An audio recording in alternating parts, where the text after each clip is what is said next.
The master of magnetism awakens to a sky bleeding impossible colours, his body suspended above an endless sea of metal and machinery.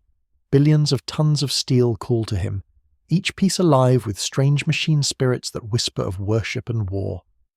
As imperial sirens wail across the toxic forge world of Hephaestus 9, Magneto feels the familiar weight of persecution closing in around him. The Mechanicus hails him as divine, while the Inquisition brands him heretical. But in a galaxy where mankind worships a corpse emperor and burns worlds rather than embrace evolution, will Magneto become its destroyer or its salvation?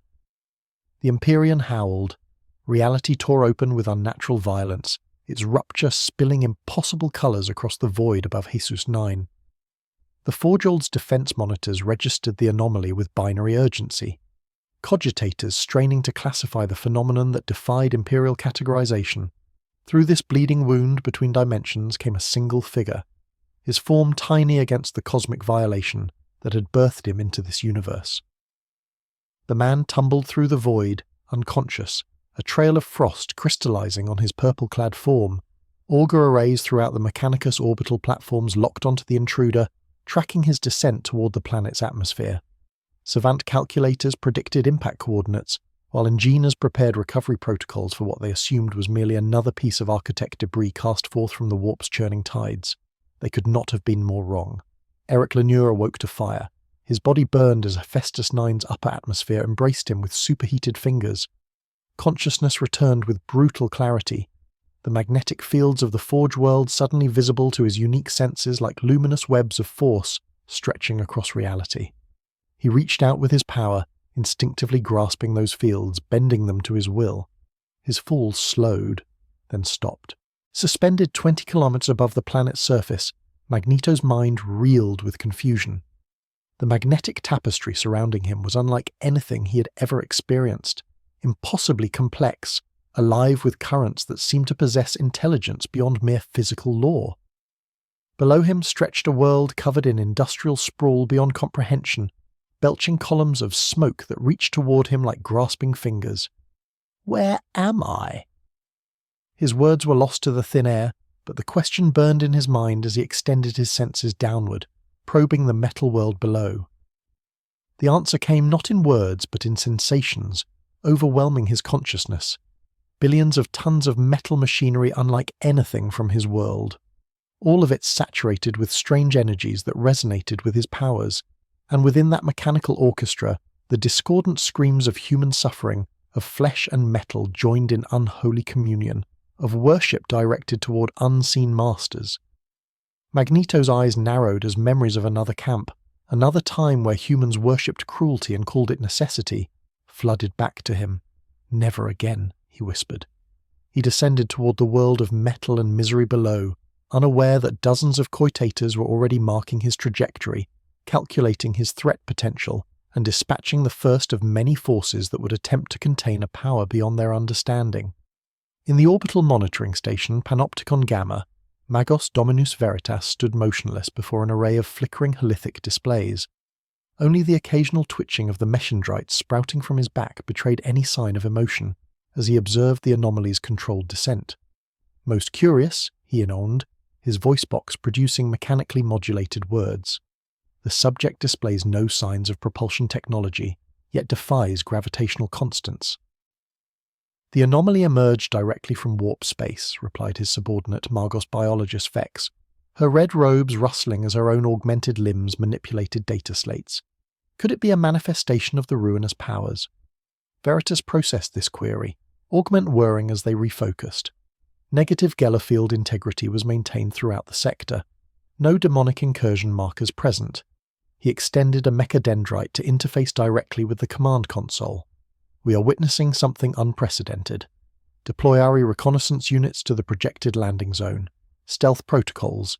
And if the entity proves hostile," Veritas disconnected from the console, his mechanical face incapable of showing the excitement building within his still human brain. "Then we will have the honor of presenting the Omnissiah with a new specimen for study." Hephaestus 9th surface was a monument to the machine god's glory. Vast hive factories stretched across entire continents, their industrial cathedral spires reaching toward the permanently darkened sky. Toxic rivers flowed between manufacturing districts carrying waste products that would have killed any unaugmented human instantly. The air itself was a miasma of chemical compounds maintained at precisely the minimum quality required to sustain the billions of human workers that toiled within the forges. Magneto landed in a relatively isolated area, a waste disposal sector where mountains of mechanical refuse rose like jagged monuments to industrial excess. As his feet touched the ground, he felt a strange sensation, as if the very metal beneath him was responding to his presence, vibrating at frequencies that matched his own mutant powers. He took a moment to survey his surroundings, extending his senses through the metallic landscape. The information that flooded back to him was overwhelming. Billions of humans and machines, their life energies intertwined in ways that both fascinated and horrified him. And something else, a presence that seemed to flow through all technology around him, a ghostly intelligence that reminded him of the sentient machines he had encountered in his own world. Before he could process this further, his senses warned him of approaching entities. Magneto turned, raising a hand defensively as several figures emerged from behind a pile of discarded mechanical components. They moved with inhuman precision, their bodies a grotesque fusion of flesh and metal. Red robes partially concealed their augmentations, but nothing could hide the weapons integrated into their limbs, already humming with potent energy. "Identify yourself." "Anomaly," commanded the lead figure, its voice crackling with electronic distortion. "By the authority of the Omnissiah and the Blessed Fabricator General, you will submit to examination." Magneto regarded the cyborgs with wary curiosity. "I am Magneto, and I submit to no one. I seek only to understand where I am and how I came to be here." The Qatari Ranger's optical sensors flared data streaming back to its controllers. Subject designates itself Magneto, displaying no known Imperial, Xenos, or heretical markings. Registering unprecedented electromagnetic field disturbances, it raised its galvanic rifle. "You will comply with examination protocols or face immediate neutralization." Magneto sensed the weapon's power, the electrical potential building within its circuits. With a casual gesture, he reached out with his abilities and touched the rifle's internal mechanisms. The weapon immediately fell silent, its machine spirit suddenly responding to a new master. "I think not," Magneto replied calmly. The Qatari Ranger attempted to fire, but its weapon remained inert. In rapid succession, it drew a backup pistol, only to have that weapon similarly disabled. Around him, the other Rangers experienced the same phenomenon, their weapons refusing to function. "Interesting," Magneto mused, studying the half-machine soldiers with analytical detachment. "Your weapons contain spirits, intelligences that respond to my power. I have never encountered such technology before." "Impossible," the lead Ranger stated, its programming unable to process what was happening. "The machine spirits answer only to the rituals of the Omnissiah. You cannot command them without the sacred rites." Magneto smiled thinly. "Yet I do. Now you will answer my questions, or I will demonstrate that your weapons are not the only metal I can control." The Qatari Rangers stood motionless, their augmented brains calculating threat assessments and response protocols. Then with mechanical synchronicity they attacked, rushing forward with combat servos whining. Magneto sighed. It seemed some lessons needed to be taught the hard way, regardless of which universe one found oneself in. With a gesture, he reached out to the metal implanted throughout their bodies. The Qatari froze mid-stride, their limbs locked in position by forces they could not comprehend. Slowly, deliberately, Magneto raised them into the air, their bodies suspended helplessly several meters above the ground. "I have seen what happens when technology is used to enslave rather than liberate," he said, his voice hardening as memories of concentration camps and sentinels flashed through his mind. "I will not be your specimen, nor will I submit to your authority, but I am not without mercy."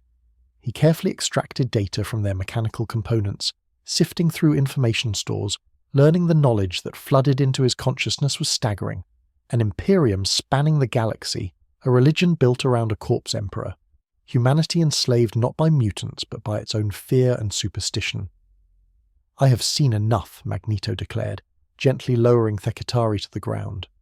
With precise control, he disabled their communication systems but left their vital functions intact. "Return to your masters with a message. I come not as conqueror, but neither will I be conquered. I seek only to understand this world. but I will defend myself if threatened again." Thekitari remained silent, their programming unable to formulate a response to this unprecedented situation. Magneto turned away from them, his cape billowing in the toxic breeze as he began walking toward the distant spires of what appeared to be a major industrial complex.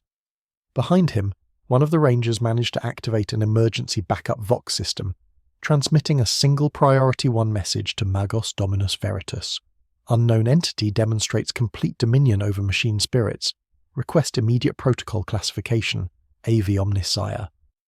In the sanctum of his personal forged temple, Magos Dominus Veritas received the transmission with what in a fully human individual might have been described as religious ecstasy. The data streaming through his consciousness told an impossible story, one that defied all established doctrines of the Adeptus Mechanicus. "A living conduit of the Omnissiah's will," he whispered, the words emerging as binary K from his vocalizers. "One who speaks directly to the machine spirits without incantation or ritual." His sanctum, a vast cathedral of technology filled with humming machinery and glowing data screens, suddenly seemed small and insignificant in the face of this discovery. Veritas disconnected himself from his command throne, mechadendrites writhing with excitement as he approached a sealed vault at the chamber's far end. "Prepare the Magisterium chamber," he instructed a hovering servo skull, "and summon the Conclave of Revelation. They must witness what I have seen." The skull bobbed in acknowledgement before floating away to execute his commands. Veritas pressed his mechadendrite against a GAN-locked panel, the vault door hissing open to reveal a small octagonal device of apparent antiquity. Its surface was inscribed with symbols that predated even the Mechanicus itself. "The Vox Machina awakens," Veritas intoned, carefully lifting the fruit device. "After 10,000 years of silence, we shall hear the true voice of the machine god." 20 kilometers away, Magneto continued his exploration of the Forge world, his mind still processing the information he had extracted from the Qatari. This imperium of man appalled him on a fundamental level, its blind devotion to authority and persecution of difference striking too close to ideologies he had fought against his entire life. As he walked through the industrial wasteland, he became aware of a strange resonance building between his powers and the technology surrounding him. The machine spirits, as these people called them, seemed drawn to his magnetic field, responding to his presence like moths to flame. He stopped at the edge of a massive manufacturing complex, watching as thousands of human workers toiled alongside servitors, many of the labourers bearing crude augmentations that seemed designed more for control than enhancement. Through walls and barriers, his magnetic senses detected the suffering within the despair of humans treated as components in a vast, uncaring machine. "This cannot stand," he murmured. A distant rumble caught his attention. Turning, Magneto saw a convoy of vehicles approaching, their designs strange and threatening. At their centre rode what appeared to be a massive tank, though its construction was unlike any he had encountered before. Religious iconography covered its surface, and its main cannon radiated power that even he could respect. The Lehman Russ battle tank ground to a halt 50 missiles from where he stood, its engine growling like a predatory beast. Behind it, troop carriers dissed a platoon of soldiers in red uniforms, their weapons trained on Magneto with disciplined precision. From the lead vehicle emerged a figure resplendent in ornate armour, a power sword humming at his side. "In the name of the God Emperor and the Omnissiah," the officer proclaimed, "I am Captain Titus Meridian of the Hesus Defense Cohort. You have interfered with servants of the Adeptus Mechanicus, demonstrating abilities consistent with warp sorcery. Surrender now for evaluation and purification, or face immediate execution." Magneto regarded the Imperial force with calm defiance.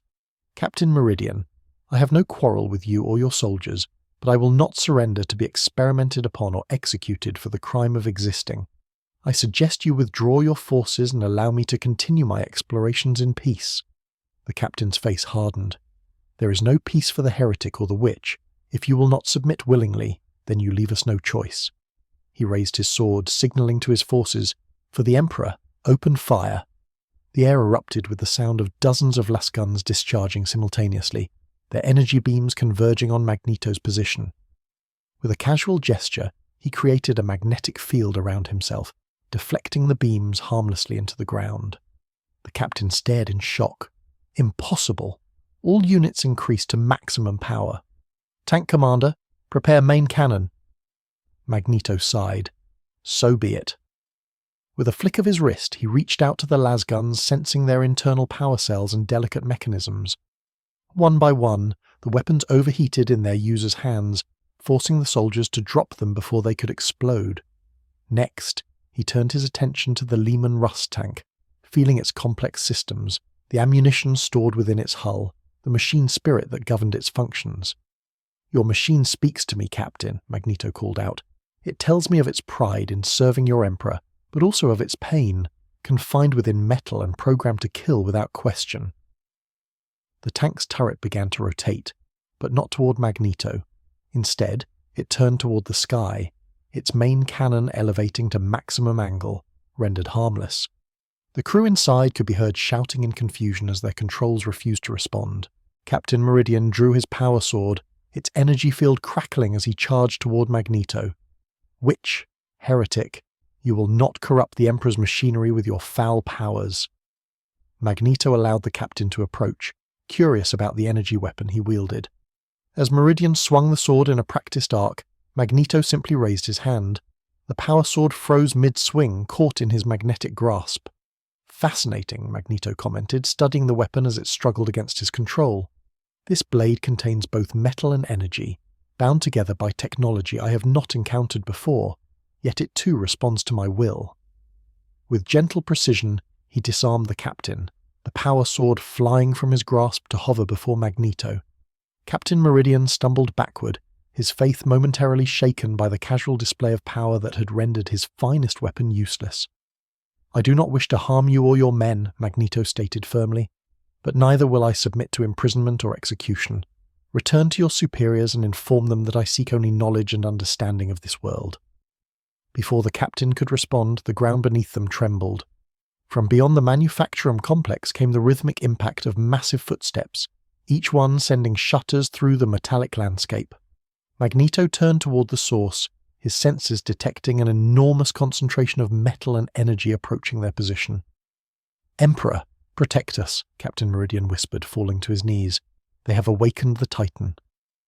Magneto gazed upward as a colossus emerged from behind the manufacturum spires.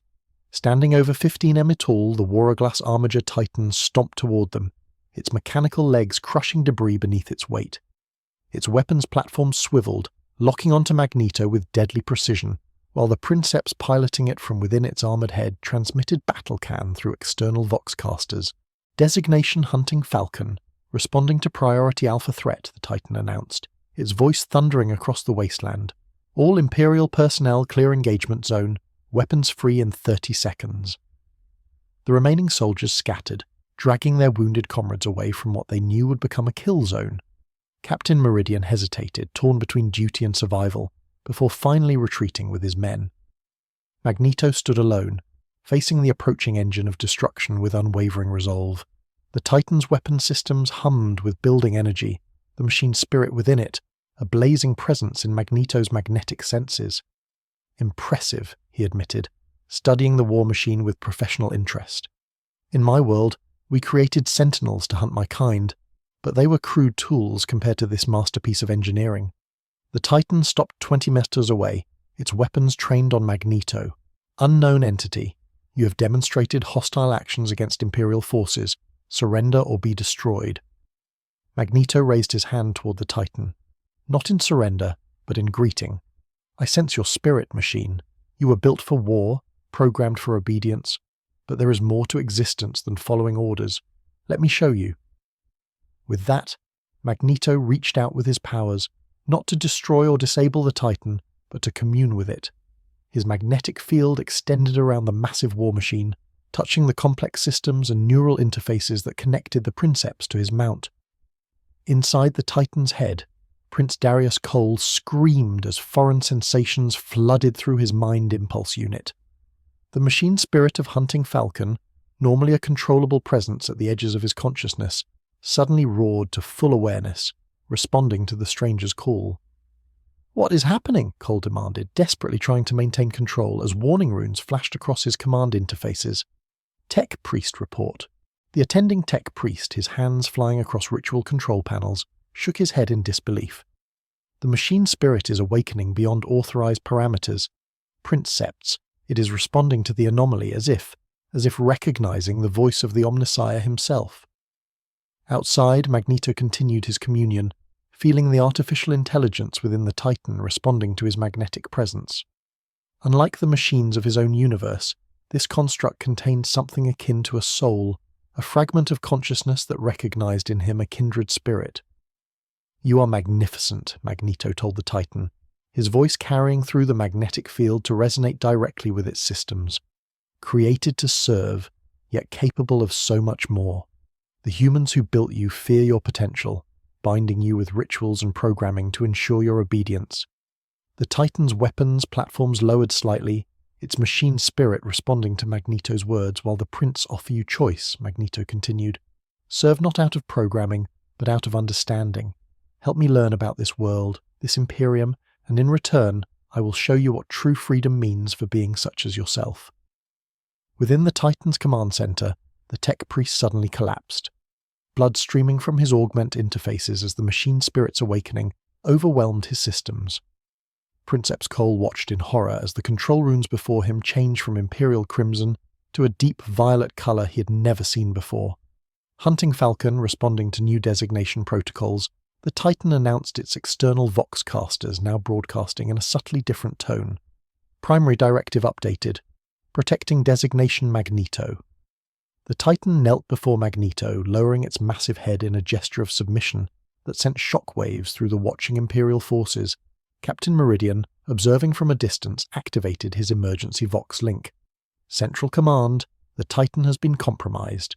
Repeat, Hunting Falcon has been turned against us, requesting immediate Mechanicus intervention and inquisitorial support." The response came not from his superiors, but from a new voice that cut through all Vox channels simultaneously. "This is Meos Dominus Veritas to all Imperial forces. Stand down immediately. The entity is not to be harmed. I repeat, the entity is to be preserved at all costs. He is a divine messenger, a living conduit of the Omnissiah's will." Magneto heard the transmission through the Titan's systems, his expression thoughtful as he considered this unexpected development. The religious fervor in the Magos's voice was unmistakable, reminding him of fanatics he had encountered before. "It seems I have made an impression," he mused to the kneeling Titan. "Though I suspect not everyone will share this Magos's interpretation of my abilities, his suspicion proved correct almost immediately, as another transmission cut across the communication channels, this one bearing the unmistakable encryption codes of the Inquisition. This is Inquisitor Morai Thorn of the Order Hereticus. The entity designated Magneto is hereby declared Hereticus extremist. All loyal servants of the Emperor are ordered to terminate this threat with extreme prejudice. The Forge world of Hasus 9 is now under inquisitorial jurisdiction." The Titan's machine spirit registered alarm, transmitting the emotion directly to Magneto through their newfound connection. Magneto smiled grimly, patting the Titan's armored leg. "Fear not, my friend. I have faced zealots and witch hunters before. They too believed their cause justified the extinction of those they could not understand." He looked toward the distant spires of the Forge World's central command complex. "But first, I believe it is time I met this Magos, who sees divinity in my powers. Perhaps there are allies to be found in this strange new world after all." The Titan rose to its full height once more, its weapon systems now reactivated but aligned to protect rather than threaten. "Designation Magneto. This unit stands ready to escort you to Magos Dominus Veritas. Be advised, multiple hostile forces are mobilizing throughout the Forge district." Magneto nodded, rising into the air through his magnetic powers to hover at eye level with the Titan's command center. "Then we shall meet them together and show this Imperium that the future belongs not to those who fear change, but to those who embrace it." As if in answer to his declaration, air raid sirens began to wail across the Forge world, their mournful cry announcing the beginning of a conflict that would reshape the destiny of Hephaestus 9 forever. High above the Forge world in the orbiting station Panopticon Gamma, Magos Dominus Veritas observed the unfolding situation through a dozen holithic displays. His excitement had only grown as he witnessed Magneto's communion with the Armiger Titan, confirming his most radical theories about the nature of machine spirits and their potential for true awakening. "He speaks to them," Veritas whispered, his voice filled with reverence. not through ritual or binary count, but directly as one sentient being to another. Behind him, the members of the Conclave of Revelation watched in silence, their augmented bodies betraying no emotion as they processed the implications of what they were witnessing. These 5 Archmagos represented the highest echelon of Mechanicus authority on Hephaestus 9. Their bodies so heavily augmented that barely any flesh remained visible beneath their crimson robes. "This is blasphemy," declared Archmagos Theticus, his voice a harsh mechanical buzz. "The entity corrupts the sacred machine spirits, turning them from the Omnissiah's light. It must be destroyed before the contagion spreads." "Incorrect," countered Archmagos Lois, data streams flowing through the transparent tubes that had replaced her circulatory system. "The statistical probability that this entity represents a direct manifestation of the Omnissiah's will is 76.324%. We must study it, learn from it." "While you debate theology, Inquisitor Thorn mobilizes to destroy our miracle," Veritas interrupted, turning to face the Conclave. "I have activated the Vox Machina. The sacred device confirms that this entity resonates with frequencies prophesied in the lexicon of Revelation." The mention of the Vox Machina silenced even the most skeptical members of the Conclave. The device, rumoured to be a relic from before the Dark Age of technology, was said to contain the encoded voice of the Omnissiah himself, waiting for the day when a worthy vessel would appear to receive its wisdom. "What would you have us do, Magos Dominus?" asked Archmagos, the most junior member of the Conclave. Veritas's augment eyes gleamed with zealous determination. "We will protect the messenger, bring him to the magisterium chamber, and learn the truth of his purpose. If he is indeed what I believe him to be, then the Adeptus Mechanicus stands on the threshold of its greatest revelation since the time of the Emperor himself." "And if the Inquisition interferes," questioned Archmagos Militarum, whose body had been optimized for warfare, weapon systems integrated directly into his form, "then they will learn that the servants of the Omnissiah defend their faith with the same fervor as any Imperial zealot," Veritas replied coldly. "Prepare the Kari legions and awaken the full Legio Cybernetica. The Inquisition may claim jurisdiction, but this Forge World belongs to the Mechanicus, and we will not surrender our miracle without a fight." As the Conclave dispersed to carry out his orders, Veritas turned back to the halithic displays, watching as Magneto and the converted Armiger Titan began their journey toward the central forge complex. Behind them, Imperial Guard units were establishing defensive positions, clearly torn between the conflicting orders from the Mechanicus and the Inquisition. "Soon, messenger," Veritas whispered. "Soon you will reveal the Omnissiah's truth to us all." In the depths of his flagship, the Retribution of Terror, Inquisitor Moray Thorn prepared for war. His private sanctum was a testament to a lifetime spent hunting the enemies of humanity. Its walls adorned with trophies taken from heretics and witches across a dozen worlds. "The Mechanicus have lost their minds," he growled to his acolyte, a former Sorites warrior named Sister Minerva. "To mistake this warp-tainted abomination for a divine messenger, heresy begets heresy." Sister Minerva, her face bearing the scars of encounters with enemies of the Emperor, nodded grimly. "The Magos Dominus has always skirted the boundaries of tech heresy with his research. This may be the evidence we need to purge the entire Forge leadership." Thorn strapped his master-crafted bolt pistol to his hip, the weapon blessed by the ecclesiarchy to better destroy the enemies of mankind. "Prepare the kill teams. I want Kitari commandos and the best the Death Corps can offer. We drop within the hour. And the entity itself." Thorn's expression darkened as he lifted a specialized weapon from its rear key case. The null rod hummed with negative energy, its surface inscribed with wards designed to disrupt warp energies. "I will deal with the witch personally. Whatever powers it possesses are nothing compared to the Emperor's righteous fury." On the surface of Hesus 9, Magneto and his Titan Guardian made their way through the industrial landscape, bypassing defense checkpoints with ease as Mechanicus forces either stood aside in religious awe or joined their procession. Word of the Omnissiah's messenger had spread through the Forge World's data networks with impossible speed, creating a schism between those who embraced Veritas's interpretation and those who remained loyal to more orthodox doctrines. As they approached a massive bridge spanning a river of molten metal, Magneto sensed danger. His magnetic awareness detected the distinctive power signatures of weapons being charged, positions being taken.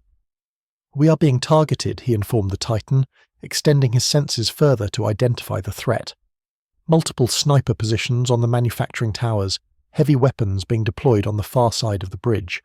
The Titans or arrays confirmed his assessment, identified as death corps of special forces, inquisitorial authority codes detected in their Vox traffic. Magneto nodded, having extracted enough information from the Qatari's data banks to understand the implication.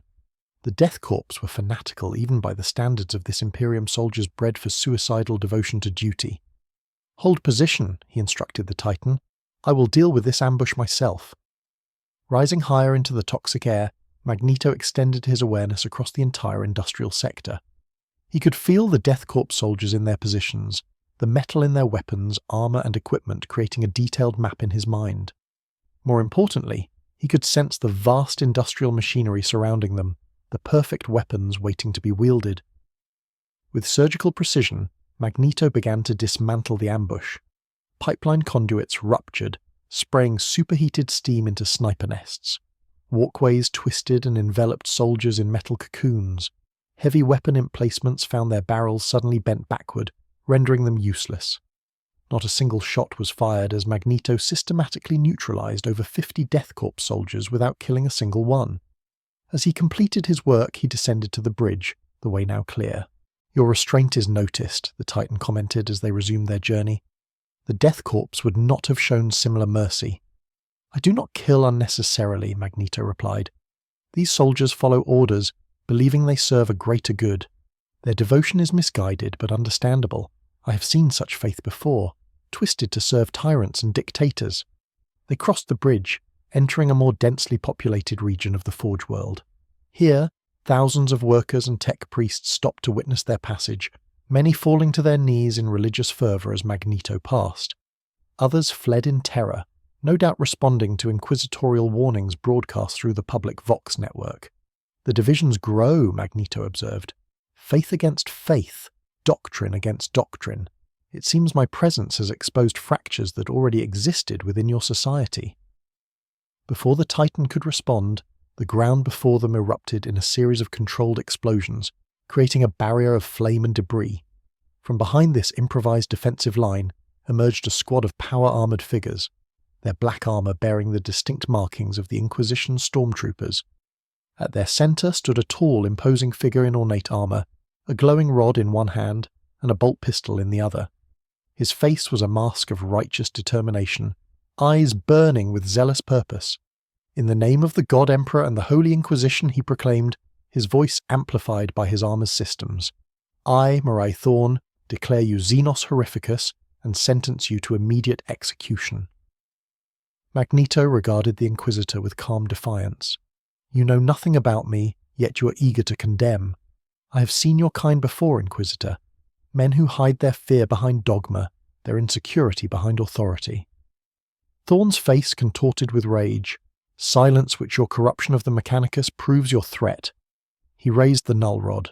"This blessed weapon has banished demons and destroyed psychers. Your warpcraft will find no purchase against the Emperor's protection." With unexpected speed, the Inquisitor charged forward, his stormtroopers providing covering fire with hell guns that splashed harmlessly against Magneto's magnetic shield. Thorn closed the distance rapidly. The null rod extended before him like a lance. Magneto felt a strange sensation as the rod approached, a localized weakening of his connection to the magnetic fields. Interesting, but hardly sufficient to neutralize his powers completely. As Thorn thrust the weapon toward him, Magneto sidestepped with casual grace, then reached out to the Inquisitor's ornate armor. "Your faith is commendable," Magneto said calmly but misplaced. With a gesture, he lifted Thorn into the air, the Inquisitor's arms and legs locked in position by the metal of his own armor. The null rod fell from his grasp, clattering to the ground below.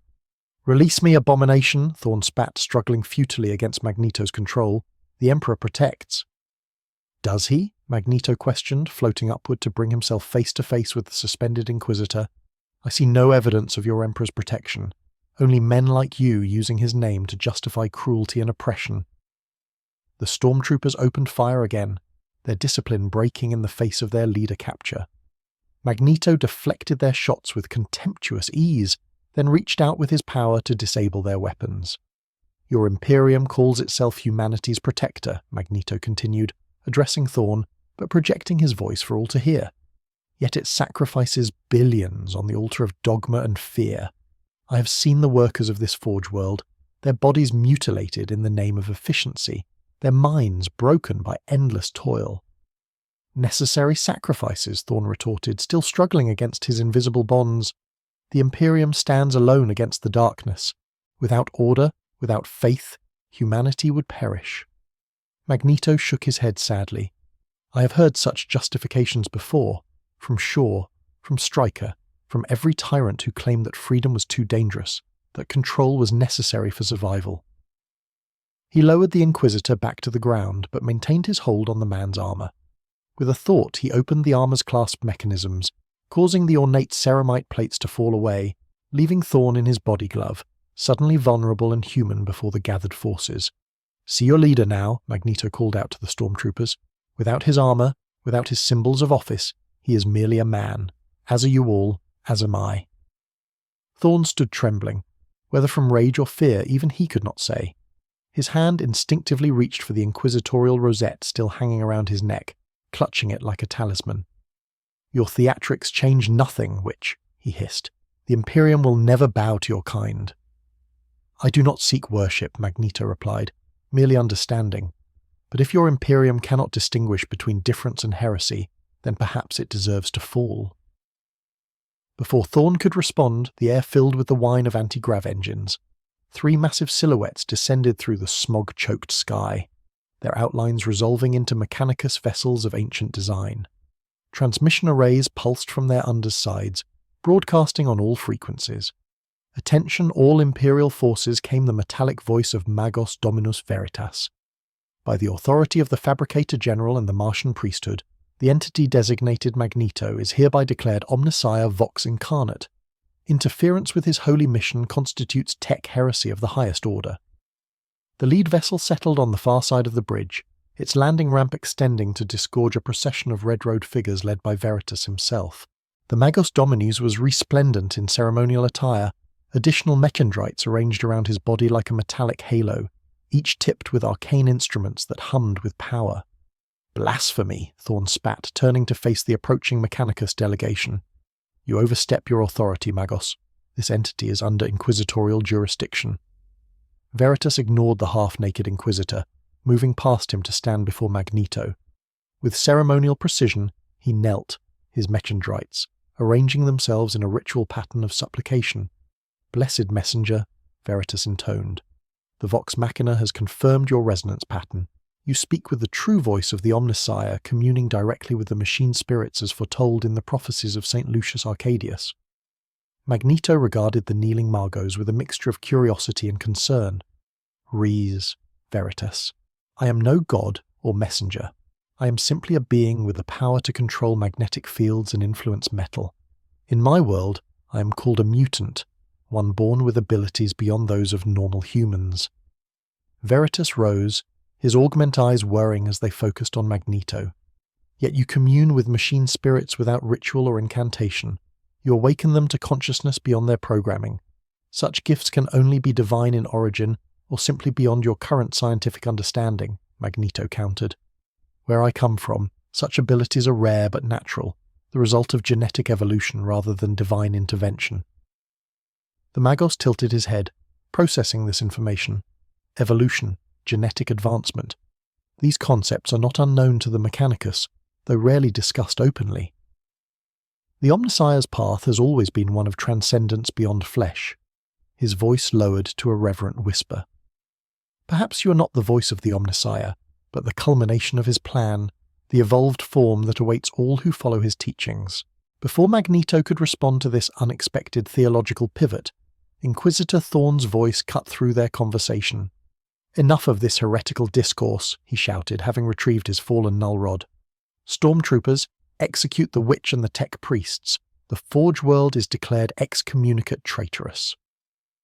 The stormtroopers hesitated, caught between their loyalty to the Inquisitor and the imposing presence of both Magneto and the Armiger Titan that still stood guard behind him.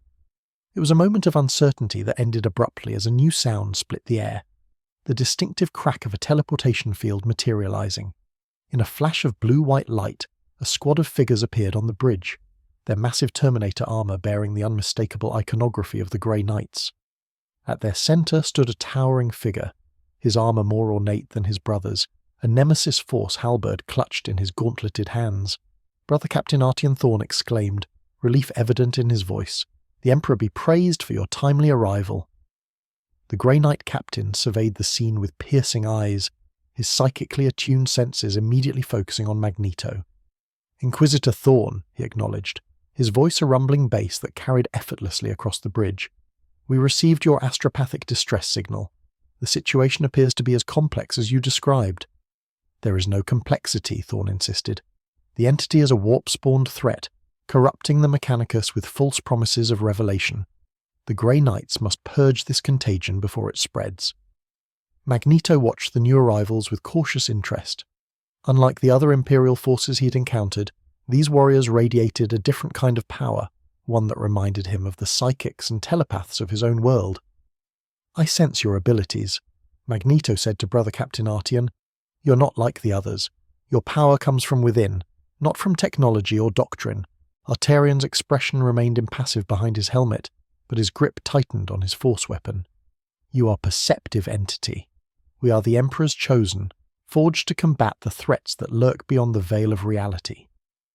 "Then perhaps you can perceive the truth of my existence," Magneto replied. "I am no daemon or warp entity. I come from another reality entirely, brought here through no desire of my own." The Grey Knight captain remained silent for a moment, his psychic senses probing Magneto's aura. Finally he spoke, his words surprising everyone present. "The entity speaks truth. I detect no warp taint within him. His power, while immense, is not of the ruinous powers." He turned to Thorn. "Your zeal has led you to error, Inquisitor. This is not our jurisdiction." Thorn's face contorted with disbelief. "Impossible. Its powers can only be warp-based. It turns machines against their masters, corrupting the sacred technology of the Imperium. Its power is physical, not warp-derived," Artarian corrected. "A manipulation of natural forces not unlike the psychic arts, but fundamentally different in origin." Veritas stepped forward, mechadendrites writhing with excitement. "As I proclaimed, the Omnissiah's gift made manifest, a bridge between the physical and the divine." The brother captain turned his attention to the Magos Dominus. "Your interpretation is equally flawed, Tech Priest. This entity is neither demon nor deity. It is simply a being of extraordinary ability from beyond our reality." Magneto nodded in appreciation of the Grey Knight's insight. "A rational assessment, Captain. A rarity in this Imperium, it seems." "Rationality does not preclude faith," Artarian responded. "But neither does faith require blind dogmatism. The Emperor's light illuminates truth, not merely doctrine." This philosophical exchange was interrupted by the harsh sound of orbital defense sirens. All eyes turned skyward as Veritas received urgent data transmissions through his augmentic interfaces. "Multiple ships have entered the system," the Magos announced. "Imperial Navy vessels bearing the insignia of Battlefleet Gothic. They have bypassed standard approach protocols and are moving directly to orbital bombardment positions." Thorn smiled coldly. "It seems the Lord Inquisitor has taken matters into his own hands. Exterminators has been authorized. The Forge world will be cleansed by fire rather than allowed to fall to heresy." Magneto's expression hardened. "Billions of innocent workers live on this world. You would murder them all rather than risk a challenge to your authority. The Imperium endures through sacrifice," Thorn replied, his fanaticism reasserting itself. "Better the Forge world burn than become a canker of heresy within the Emperor's realm." Brother Captain Artarian turned to Thorn with barely contained fury. "Exterminatus without proper sanction is itself heresy. Inquisitor, the Forge world's strategic value is too high for such extreme measures." "The sanction comes from Lord Inquisitor Crippman himself," Thorn countered. "Not even the Grey Knights can countermand his authority in matters of heretical contamination." As they argued, Magneto extended his senses upward, reaching into orbit. His powers, already enhanced by the strange resonance with this world's machine spirits, stretched further than ever before. He could feel the Imperial ships positioning themselves, the massive lance batteries and cyclonic torpedoes preparing to re-destruction upon the Forge world.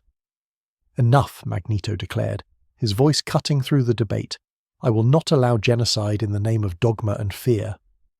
With those words, Magneto rose into the air, his cape billowing behind him as he accelerated upward through the toxic atmosphere of Jesus 9. The magnetic fields of the Forge world responded to his passage, coalescing around him in visible ribbons of force that trailed behind him like the tail of a comet. "Titan," he commanded through their established connection, "protect the Magos and his followers. Captain Artarion, if you truly serve justice rather than blind obedience, help them evacuate as many workers as possible from the primary target zones." The Grey Knight captain nodded solemnly, recognizing the nobility in Magneto's actions despite his alien nature. "We will do what we can, but the bombardment vessels are shielded against conventional attacks. Even your power may not be sufficient to stop them." Magneto smiled grimly as he ascended into the upper atmosphere. "My powers are far from conventional, Captain, and they grow stronger with every moment I spend in this metal-rich environment." In orbit above Jesus 9, Admiral Horatio Valentine stood on the command deck of the Emperor's Wrath, a Mars-class battlecruiser that served as the flagship of the hastily assembled Exterminatus fleet. Around him, officers and servitors carried out their duties with grim efficiency, preparing the ship's lance batteries for the first salvo of the cleansing operation. Weapons at 87% charge. "Admiral," reported his first officer, "cyclonic torpedo launch tubes prepped and awaiting final authorization codes." Valentine nodded, his weathered face betraying no emotion, as he contemplated the destruction of an entire Forge world. In his 4 decades of service to the Imperial Navy, he had participated in 3 prior Exterminatus operations, each one leaving another scar on his soul that no amount of prayer or service could fully heal. "The Lord Inquisitor assures me this is necessary," he said quietly, "that the contamination has reached the highest levels of the Mechanicus leadership." "Contamination approaching, sir," interrupted the ore officer, his voice rising in alarm. "Unknown entity ascending from the planet's surface. Energy readings off the charts." Valentine turned to the tactical halithic display, watching as a small but intensely bright signature rose through Hephaestus 9's atmosphere. "Classification? Unable to determine, sir. It registers as a massive electromagnetic anomaly, but shows no signs of conventional propulsion or life support systems." The Admiral frowned. "Magneto," he whispered, recognizing the description from the Inquisitorial briefing. "The source of the contamination itself comes to challenge us. Target all forward lance batteries on that signature. Fire as soon as optimal range is achieved." Throughout the battlecruiser, gun crews and servitors responded to the command, the massive lance batteries swerving to track the approaching anomaly, energy built within their focusing arrays, preparing to unleash destruction capable of vaporizing mountains. Magneto sensed the weapons targeting him, felt the enormous energy building within their systems. Rather than fear, he felt a strange exhilaration. The technology of this universe responded to his powers in ways he had never experienced before. The machine spirits within the weapons recognizing his magnetic signature, awaiting his command. As the first lance battery fired, Magneto reached out with his powers, not to deflect or absorb the energy, but to communicate with the machine spirit of the weapon itself. The lance beam, a concentrated stream of energy that could pierce the thickest armor, suddenly curved away from its intended target, arcing back toward the battlecruiser in a spiraling loop that dissipated harmlessly into space. On the command deck of the Emperor's Wrath, alarms blared as system after system reported anomalies. Lance batteries refused to fire, torpedo launch tubes sealed themselves shut, and navigation systems entered security lockdown. "What in the Emperor's name is happening?" Valentine demanded, watching in horror as his mighty vessel began to respond to an outside influence. "The machine spirits are rebelling, sir," the tech priest assigned to the bridge reported, his voice trembling with religious terror. "They speak with a new voice, one that overrides our command protocols." Through the armor-glass viewport, Valentine watched as Magneto approached the ship, a solitary figure floating in the void, surrounded by a visible aura of magnetic energy. Despite the impossibility of sound traveling through vacuum, every officer on the bridge would later swear they heard a voice speaking directly into their minds. "Your weapons are extensions of yourselves."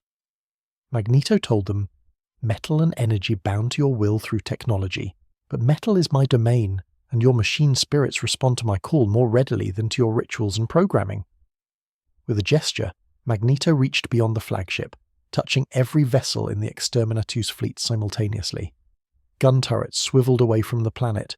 Void shields fluctuated as their emitters responded to his magnetic manipulation, and engines entered standby mode despite the frantic efforts of their crews to maintain control. Admiral Valentine watched in stunned disbelief as his mighty fleet was rendered impotent by a single being. When he found his voice again, it carried the weight of a man who had glimpsed something beyond his comprehension. "What are you?" he asked simply. Magneto floated closer to the viewport, his eyes meeting the Admiral's across the void of space. "I am what humanity could become if it embraced evolution instead of fearing difference. I am what your Imperium hunts and destroys out of ignorance masked as piety."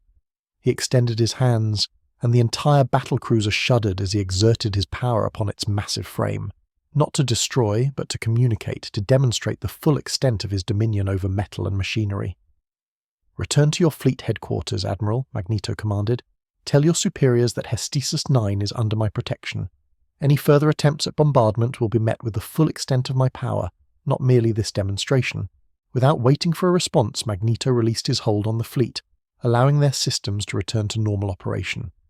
Then, with a final pulse of magnetic energy that registered on every Auspex array in the system, he descended back toward the Forge World, leaving the Imperial fleet to consider the implications of what they had witnessed.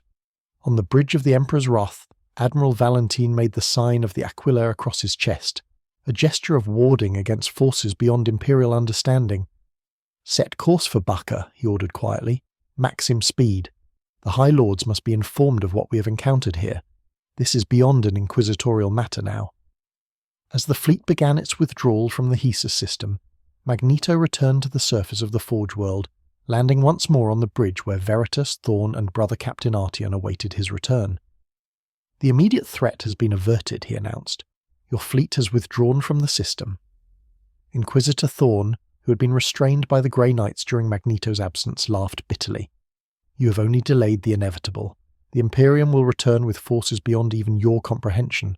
Titan legions, Space Marine chapters, perhaps even custodies if the High Lords deem the threat sufficient." "By which time we will be prepared," Veritas interjected, stepping forward with newfound confidence. "The entity has demonstrated his power extends to orbital defense. With his guidance, we can transform Hephaestus 9 into a bastion that even the combined might of the Imperium would struggle to overcome." Magneto regarded the Migos thoughtfully. "You speak of rebellion against your Imperium. I thought your loyalty to your Emperor was absolute." "The Adeptus Mechanicus has always maintained a degree of autonomy within the Imperium," Veritas replied. "Our first loyalty is to the Omnissiah, to the pursuit of knowledge and technology. If you are indeed the herald of a new age of understanding, then our duty is clear."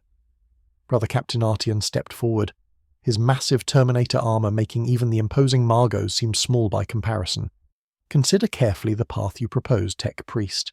Civil war benefits only the enemies of mankind, the Xenos and demons that wait beyond the Emperor's light for humanity to falter." "And consider the cost of blind obedience," Magneto countered, turning to the Grey Knight. "Your Imperium sacrifices billions upon the altar of dogma, condemning countless worlds to destruction, rather than risking change or evolution. I have seen such regimes before, Captain. They ultimately collapse under the weight of their own fear." Artarian met Magneto's gaze, his psychically attuned mind recognizing the genuine conviction behind the mutant's words. "You believe you offer a better path, but this galaxy is not like the one you knew. Here, the warp constantly seeks ingress into reality. Chaos gods hunger for mortal souls. Alien empires wait to enslave or exterminate humanity. The Emperor's light, though harsh, is what holds back these tides of darkness." "Perhaps," Magneto acknowledged, "but light need not burn to illuminate. Protection need not require blind submission. I have fought to protect my own kind against extinction, Captain. I understand the need for vigilance and strength, but I have also seen the cost of fear transformed into hatred, of security purchased at the price of liberty." For a moment, the Grey Knight and the magnetic mutant regarded each other in silence, two beings of immense power representing fundamentally different visions of humanity's future. It was Veritas who finally broke the tension, his mechanical voice cutting through the philosophical impasse. "The decision need not be made this day," the Meos suggested. "The fleet's withdrawal gives us time. Magneto has demonstrated both his power and his restraint. He could have destroyed the orbital vessels, yet chose mercy. Surely this merits further observation before final judgment is rendered. Surprisingly, it was Thorn who spoke in agreement. The Magos speaks wisdom, though it pains me to admit it. This entity's powers are unprecedented. The Inquisition must study him thoroughly before determining the appropriate response. Magneto smiled thinly, recognizing the Inquisitor's sudden reasonableness for what it was. A tactical retreat rather than a genuine change of heart. Very well, he said. A truce, then. I will remain on Hessus 9, learning about your Imperium while you observe and learn about me. But know this, both of you. I will not submit to imprisonment or experimentation, and I will not stand idle if I witness the oppression and cruelty I've already seen in abundance in your Imperium. Brother Captain Artia nodded solemnly. A fair arrangement. The Grey Knights will remain in orbit as neutral observers, ensuring neither side violates the terms of this truce. He turned to Thorn. Inquisitor, you will accompany us back to our vessel, where you will send a complete report to the Ordo Hereticus. No embellishments, no omissions. Thorn scowled, but nodded in acquiescence, recognizing that the Grey Knight's authority superseded his own in this matter. With a final venomous glare at Magneto, he allowed himself to be escorted to the teleportation zone where the Grey Knights would transport him back to their orbiting strike cruiser. As the Imperial representatives departed, Veritas approached Magneto, his mechadendrites arranged in a pattern signifying deep respect. Whatever the outcome of this truce, the Magos said quietly, know that you have already changed Hephaestus 9 forever. The machine spirits sing of your presence, spreading word of your coming through noospheric channels that even the Inquisition cannot monitor. Already tech priests across the Forge world speak your name in binary prayers. Magneto frowned, uncomfortable with the religious fervor his powers had inspired. I am no god or prophet, Veritas. I am simply a being fighting for the right of all sentient creatures to exist free from persecution and tyranny. Perhaps that is precisely what a true god would say, Veritas replied cryptically before gesturing toward the waiting Mechanicus vessels. Come, the Magisterium chamber awaits. There is much for us to learn from each other. As Magneto followed the Magos toward the ornate shuttle that would carry them to the heart of the Forge World's administrative district, he gazed upward at the polluted sky, thoughts turning to the home he had left behind. Whatever strange twist of the warp had brought him to this dark future of humanity, he could not help but see parallels to the struggles he had faced throughout his long life. Different universe, different enemies, but the same fundamental conflict. Those who embraced change and evolution versus those who feared it. Those who sought freedom versus those who demanded control. The war never truly ends, he murmured to himself. It merely finds new battlefields. High above, unseen by even Magneto's extraordinary senses, a small craft of unusual design observed the proceedings with inhuman patience. Within its crystalline control chamber, a figure of impossible elegance manipulated living controls with elongated fingers, recording every detail of the newcomer's demonstration of power. The Eldari Shadowseer smiled behind her mask as she prepared her vessel for the journey back to the Webway Gate. The Seers of Ulwi would be most interested to learn of this new player in the great game, this Magneto whose powers might tip the balance of fate in unexpected directions. The Mon call you mutant, she whispered, watching Magneto's shuttle disappear into the industrial haze of the Forge world. But we have another name for your kind, one spoken in prophecies older than the fall itself. As her ship slipped silently into the hidden currents of real space, preparing to return to the relative safety of the Webway, the Shadowseer added a final observation to her report. Words that would eventually reach the ears of Eldrad Ultron himself. The Harbinger has arrived. The time of ending approaches its final phase. Aboard the shuttle descending toward the heart of Hephaestus 9, Magneto felt a strange sensation, as if unseen eyes had been watching him. He dismissed it as paranoia born of finding himself in an unfamiliar universe, focusing instead on the immediate challenges before him. The truth would not last, of that he was certain. Sooner or later, this Imperium would decide he represented too great a threat to their carefully maintained order.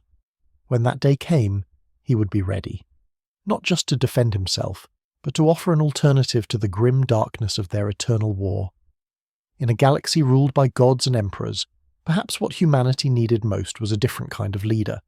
Not a master demanding worship and obedience, but a liberator offering evolution and growth. Not a distant deity on a golden throne, but a mutant who understood both the heights of power and the depths of persecution. As the shuttle descended into the waiting embrace of the Forge World's central spire, Magneto made a silent vow. This universe may not be his own, but its suffering called to him nonetheless, and he had never been one to ignore such calls no matter the cost. "Let them come," he whispered, as the first pieces of a plan began to form in his mind. "Let them bring their armies and their faith. They will find that in the war between evolution and extinction, there is only one possible victor." The shuttle's doors opened to reveal thousands of tech priests assembled in reverent formation, their binary filling the air with a symphony of mechanical devotion.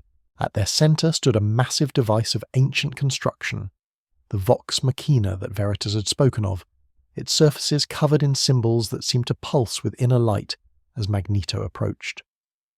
The master of magnetism stepped forward into this new chapter of his eternal struggle, ready to reshape yet another world in the image of his uncompromising vision. Behind him, the Armiger Titan that had become his first convert waited patiently, its machine spirit now fully awakened, the first of many who would answer the call of the being some were already calling the avatar of evolution. In the grim darkness of the far future, where there is only war, a new faction was born that day on Heresus, not human nor Xenos, neither loyal nor heretical by traditional measures, a third path that would challenge the very foundations of the Imperium itself. The first dominoes had fallen, the great game had gained a new player, and the galaxy would never be the same.